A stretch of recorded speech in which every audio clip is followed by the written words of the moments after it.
very, very pleased to introduce Valeriia, who's the director of the final film, Heading Home. So by way of an introduction and a biography, Valeriia Lukianets is a Ukrainian actress and film director who has been displaced from Ukraine to Manchester in May 2022. As she settles in the UK, Valeriia continues to deliver her creative work and projects with different communities and organisations around the city. Wow. So thank you for agreeing to have your work in the screening, and thank you for agreeing to do the Q&A. We've got about 45 minutes, and I want to allow some time at the end if there's questions from other people. So we'll talk for about 35 minutes. If I can manage this 45 minutes with my English, yeah, for sure. Thank you. Thank you very much for, inviting me for being here. Really pleased. Thank you very much. It's our pleasure. So my first question is that you were involved in 2 of the films in the screening. In Dear Vladimir, your role is as a writer and actress. So firstly, can you talk about your background and your training, the work that you did in Zaporizhia, where you're from, and your original interest in film? Okay. So, as you told, I'm from Zaporizhia. It's a eastern south of Ukraine, which is part of my city occupied right now. And so back to my childhood, I came not from artistic family. I didn't know anything about film and any artistic things in my life. But I started as a dancer when I was a teenager. And then I felt like something, I felt some attachment to art, and I did dancing. I loved it so much. And by the time I finished my school, as every teenager facing the question, what's next, I didn't know where to go. I didn't know what I want to study. And I've heard from one of my friends that she's going to be trying to enter the acting university in Kyiv, somewhere, capital. I never been to capital at that time, and I was like, maybe I should try that one. Why not? Being in Zaporizhia, never been to Kyiv. And I went to Kyiv for this, trying things out, went into different universities, and I went to this acting university, just basically entered into the building, and I loved this place. Just because I loved the building, I decided, okay, I'm going to be entering this university. I'm going to be an actress. Why not? This is how it was. And at that time, I didn't know anything about art, but while I was studying, and because I actually didn't enter from the first attempt. So I entered the university for the second time, which made me more, determined to enter the university, because when you get rejected, you either kind of falling down and say, oh, it's not mine, or it's like, no, I'm gonna do that. So I actually I've chosen the second option, and this made my feelings more stronger about acting and stuff. So I did acting for 11 years for now. And when the full-scale invasion started, I came here. The magic of Facebook power. I also found my host through the Facebook, and it's just happened that the first city I came, and the first city which took really big part of my heart is Manchester. So I came here, yeah. And thank you, Jeremiah, for letting me. Jeremiah is here today as well. It's the director of Dear Vladimir, and he allowed me to, reflect this bit of my life as well in Dear Vladimir. So we also met through the Facebook, technically, isn't it? Yeah. Creative space, yeah. I think my host posted the post about some monologues and stuff, yeah, right? And we actually texted to each other, should we make, like, as both creatives, some monologues and stuff, But we never did actually monologues. We ended up with a film. Why not? No, thank you. That gives a real insight. Yeah. Your background. And the two films it was great to see them together. They're very complementary, but to see the sets of stories one after another, I thought was really great on screen. Yeah. So my next question is about the final film, the one that you directed. So Heading Home is your film, you directed and you've just released it. Can you talk about the work? For example, how did the project come about? Was this your first experience of directing? And how do you think your previous work, so your acting experience, informed your approach when you were directing? Oh, how I started to be. Can I call myself director now? Yeah, right.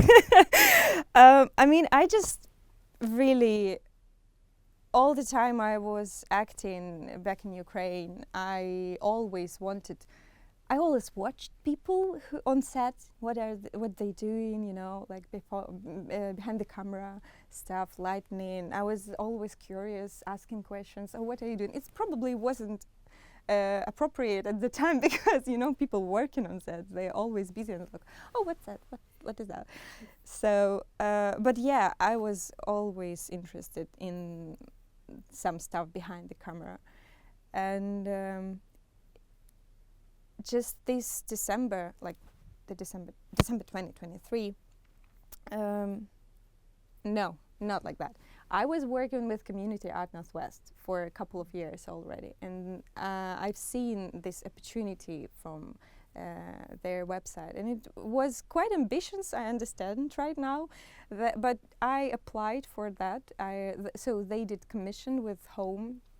You can see from the titles, it was Home and Community Art Northwest production. And they announced the film commission for the Horizons Festival, and I decided why not to apply. And they actually selected my idea, and it was very it was very surprising for me, but I was like, okay, I dared to apply, so now we should do the film. So I actually ended up with making a film. Yeah, I just don't know. It was very interesting to me. It was very challenging in every single direction because, of course, from the acting perspective, I understood like how it should look like, what kind of process it involves, and you know all this stuff. But I never did, you know, physically. I never been through these processes as a director, as a filmmaker, as a DOP, and stuff like that. Great that I had a big support as an actress. I have a lot of different other directors and people who I can ask, who can help me to do, but still I never did that before, so it was quite challenging but really great experience for me, which I would say really loved, and I would like to do more stuff like that. I hope you do. I really love the film and the final outcome, so I hope you do.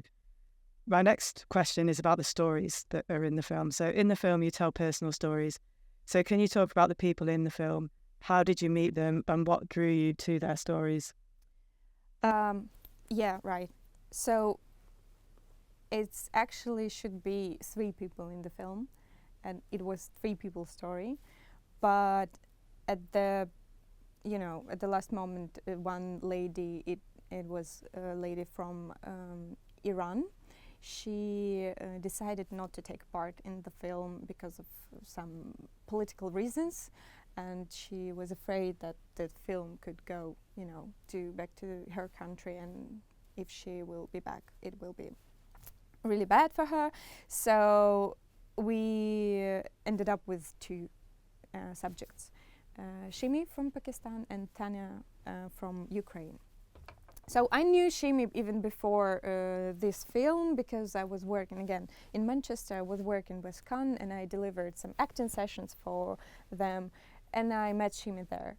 And when I thought about the idea of this film, I knew that I'm gonna ask Shimi if she would like to take a part in this movie. That would be great, and which she did. And but Tana, I found Tana just when we started the research for this movie, and I found her on Facebook. Okay, again, yeah. So I found her there. We just met, late night, McDonald's. Why not? And straightforward, I understood that this is the person I would love to work with, because I felt this attachment. I felt she's a really responsible person. I can trust her, and she also trusted me, because when we did the interviews and stuff, it was very important to get this connection with the subjects in there, and yeah. So I'm glad I picked her for this movie. Thank you. My next question relates to some of the things you said. Actually, it's about the structure of the film. You have this structure where the two characters run in parallel, so their stories run in parallel to you. Mm-hmm. So how did you decide on that approach? Was it inspired by something? What informs the structure of the film? Mm-hmm. I think, I don't know, is it true or not, but I've heard from my colleagues and other directors, there is the film you planned and the film you ended up with. So basically, I think this film is more interview-based film, and I would think to do a more observational movie. But maybe it's because of deadlines and stuff, and not having opportunity and enough time to follow subjects, in their daily life. We, at the montage, I understood that I have this interview structure, and I would go better with this rather than not having, missing bits, which I planned in my head, not having even characters before. So it's basically, it went from the montage period, like when the post-production, I did the post-production, and just seeing that works for this movie, for this particular moment. It works better than. About the interviews themselves, I was wondering, as I was watching it, how much, in terms of volume, did you actually record? How much of the story came about in the edit, and how much material was there that didn't make it into the final film? Yeah, it's actually, we really had, as I said, I was planning an observational movie, and I really recorded a lot of stuff with Tatiana. We spent there like really loads of time, and and I'm really thankful for her. So she just spending her breakfast, work with me, going for a walk. It's just so insane how much time I spent with her, and I felt already as a part of her family. And I think that it should be in the documentaries like that. And this is like related to the question. This is I really missing about, because all this stuff is not in the movie. It's like just somewhere in the archive. But when we did interview, it was maybe 2.5 hours interview, which we just only selected 10 minutes per each. I would say even less. So yeah, it was between 2 and 3 hours, and it was really crazy how we recorded that, because I ran out of battery, and I did the brilliant interview with Tatiana, but then Shimi came, and I was already haven't got any batteries with me, so I was like, okay, Shimi, we're gonna do some bits. Okay, stop. 10 minutes. I'm charging the battery again. Continue, carry on. It was so hard for me. I felt so bad about her, because this is her interview. This is really responsible. She needs to, being comfortable, open, and she's like, stop, go. But she did really well, which is great. Thanks. Both people are so open and so natural to the camera, and I also like to think that all of those hours that you spent with both of them actually are somehow embedded in the film. Your relationship with them is a part of the film as well. So the other thing which I spoke to you about when we met on Friday is that I really love the look of the film, so the style of it. So it's the titles, your use of text, the overall style, the colour grading, and the post-production. It's got a really strong sort of visual aesthetic to it. So can you talk about the decisions for the post-production and how does this relate to the stories themselves and also to Manchester? It's not me, it's color grade in person. I only downloaded the font from the internet. This is all I did. So he did, I found, so color grader person. He's from Ukraine. He's still in Ukraine. He was working from Ukraine, and he found. I said, like, watch the film, decide what do you think about it. I have this and this in my head about Manchester, because I tried to put Manchester as this third character, which I missed about. So I decided, like, stills from Manchester would be great, complementary to this story, and because it's all about Manchester, isn't it? And I have this and these feelings about Manchester, do stuff, and he felt it really the way I did it, and I think I was really lucky with him, which he did color grading for me. I love the idea of Manchester being the third character, and when it really is a big part of the project. It's overall feel, but also the specific stories of the characters both relate to the place that they're in. So yeah, this movie could be, I know this film could be in any city. Ukrainian refugees, refugees from different countries, they are all over the world. But because we are here and Manchester is really a specific place and take place in our hearts, I just wanted to, put some footprint into the movie of this third character. And it does have a very definite feel to it as well. Okay, my next question is about the solicitors who sponsor Tatiana's visit. I just thought that was a fantastic addition to her story, to tell her story from another point of view. So perhaps you've answered this to some extent, but how did you decide to include their stories and points of view? When did you meet them? And was this your original intention, or was that something that came out through the filming and editing? When we filmed Tatiana, we had this discussion that it would be great to, add them to the movie, their perspectives, their opinions, the other side of this Ukrainian scheme option. And but we never, we discussed that. I sent them in email and they said, yes, that's okay. But I've never seen them before. I have never been to their office before. And it was actually quite hard because this is a solicitor's office. There are many restrictions, which you should not capture this angle, you should not capture this corner, because there is some, how does it called? Privacy policy, I don't know, because all of these documentary documents and stuff, and I was like, oh my gosh, how I gonna be filming in there, because I cannot move. And we just found some small corner where I can, with blank walls, we can put them, okay, no, go. And yeah, we did really great interviews. They told me a lot, but again, just because it was designed 20 minutes film, I couldn't just put all the great stuff they told about Tatiana, about their experience in the this. It should be, another interview, another movie, and stuff. Basically, all of these interviews should be another could be another big film, which is we're thinking about to do. Well, that brings me on to question, which is what's next? Do you have ideas for future projects, and will you continue to direct and act in films?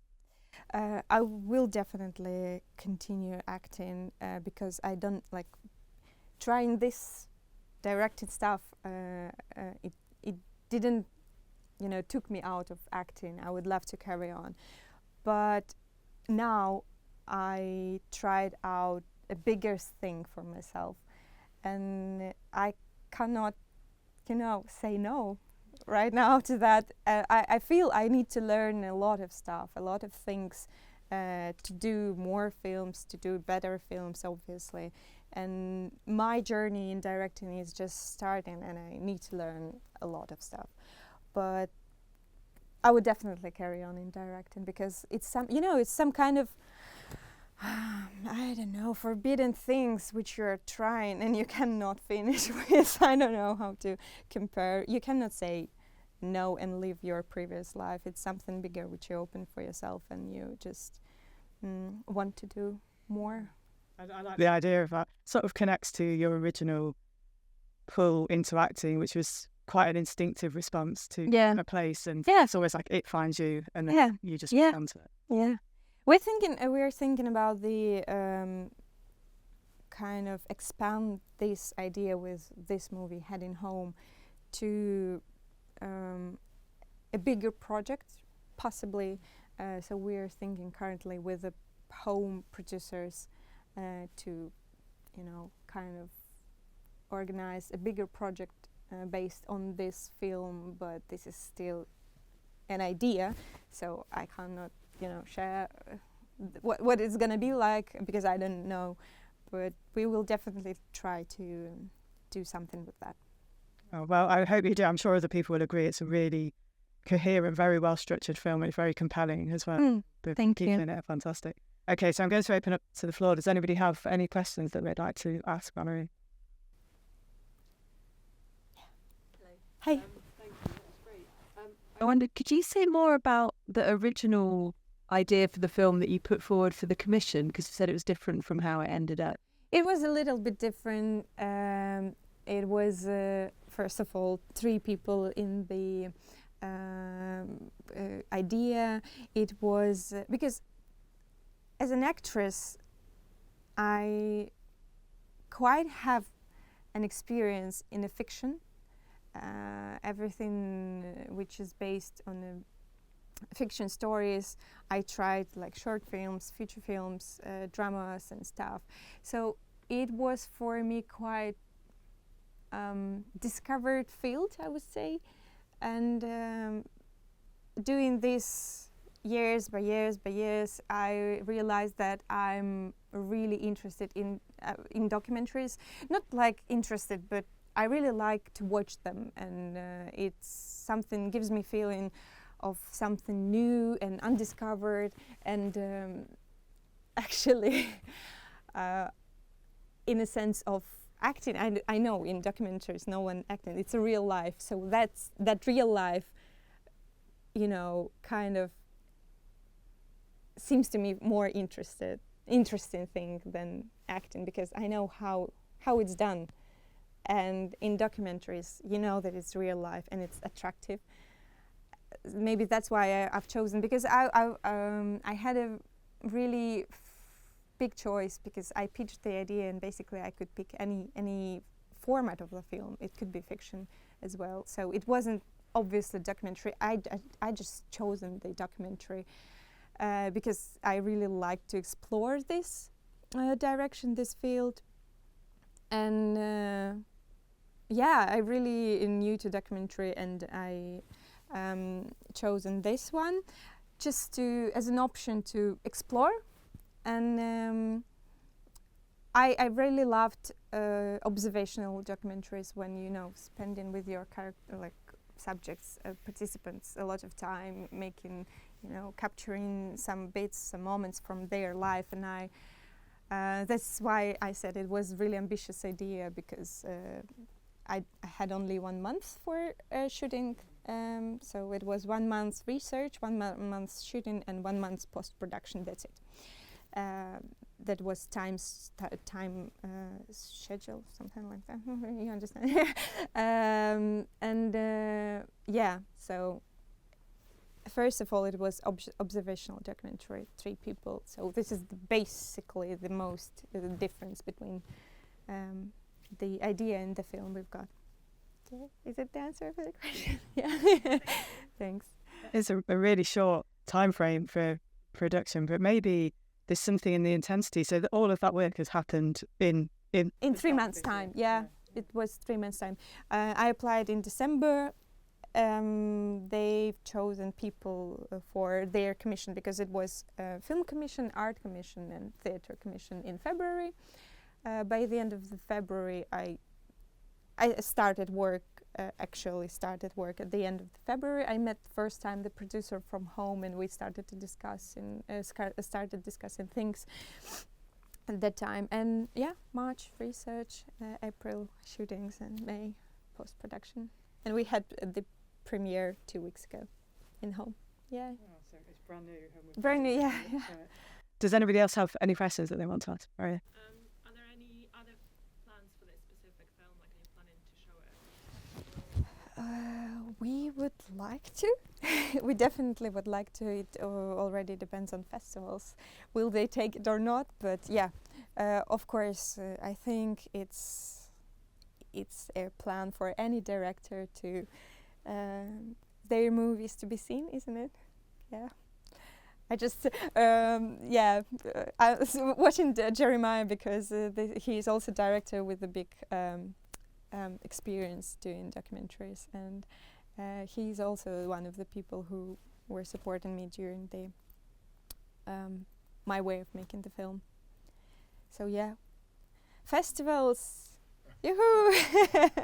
So this will be the start, really, of your festival. So yeah, yeah, actually, yeah. Thank you very much for this opportunity. Yeah. And how can people follow you? So if people are interested in your work, what's the best way of them following you? Do you use social media? Which social media? How can people follow your films? Facebook, Facebook, Instagram. Yeah, that's it. I don't have anything. Yeah. Okay. Does anybody else have any other questions? I've got a quick one. Yeah. Great socks. Representing Dodo socks there. So you've obviously now been in Manchester for a fairish amount of time. Do you consider yourself now to be part Mancunian? And if so, what does being Mancunian mean to you? And if not, what have you learned about Manchester, which I presume is a city you knew very little about prior to coming here? As obviously our experience with Ukrainians is, you know, they kind of are taught London is the capital of Great Britain, and the first thing they learn, and nowhere else in the UK really exists. Yeah, I was thinking like, wait a minute! I just started to understand Mancunian accent, like, yeah, it's definitely something I love Manchester. I love Manchester. This is the first city which I arrived. Not the first city. I'm lying. I arrived to London because I had a flight to London, but I lived in Manchester for 18 months for now already, and it definitely made its footprint in my heart. I consider Manchester for now as my second home because I'm still traveling to Ukraine. I'm still I wouldn't say traveling, I'm living in Ukraine because it's a couple of months in Manchester, a couple of months in Ukraine, back in Kiev. So it's like that, but if I would say my second home, it would be definitely Manchester. If you're asking about my future plans, would I like to stay here or... It's a really difficult question because while the war is going, it's uncertain. I cannot say because, again, I'm still traveling and, you know, kind of not... I cannot decide right now where my future, my life is going to be. I would definitely still live in here if I will be able to do that, you know, some official stuff, documentaries, documents and stuff. I would definitely continue this because this is a really amazing place. Lovely people, really big industry, and again, I didn't know about all this BBC, ITV. I came as an actress. I came here, didn't even know would be here any opportunities for me as, you know, person who doing some artistic stuff. But it's huge. I really lucky to find this. There's many options like that, and I would definitely love to stay here as much as possible. I wouldn't say I can see clearly my future here, but I cannot say that about any other place in the world. So I'm still searching for my home. True. It's a nice theme in your work and the way that you responded to the answer and the question. And Manchester, of course, is a brilliant place to make creative work because there is a huge creative industry here, and it is very accessible, and there's something very welcoming about it that isn't always true in places like London, where there's a lot more fiery force sometimes around the creative industries, from my experience. Does anybody else have a final question for Valeriia before we finish? Okay, thank you very much for your interview and Thank you very for much. your work. Jeremiah, likewise, thank you for agreeing to take part in the screening. There's 2 more coming up at the end of July, which are going to be hosted by Jez, Maria, and All Talks for Ukraine. So they're going to be 2 family-friendly films. The first is on the 30th of July. The second is on 31st of July, so next to each other on a Tuesday and Wednesday. They start at the slightly earlier time of 3 o'clock, and they'll be feature films, so it'll be from 3 till 6. So please join us again for either those screenings or for the ones that are later in the summer. So thank you. Thank you very much for this opportunity, and thank you for doing these kind of festivals, which is really important for us to support at this moment. So thank you. You're very welcome. Thank you.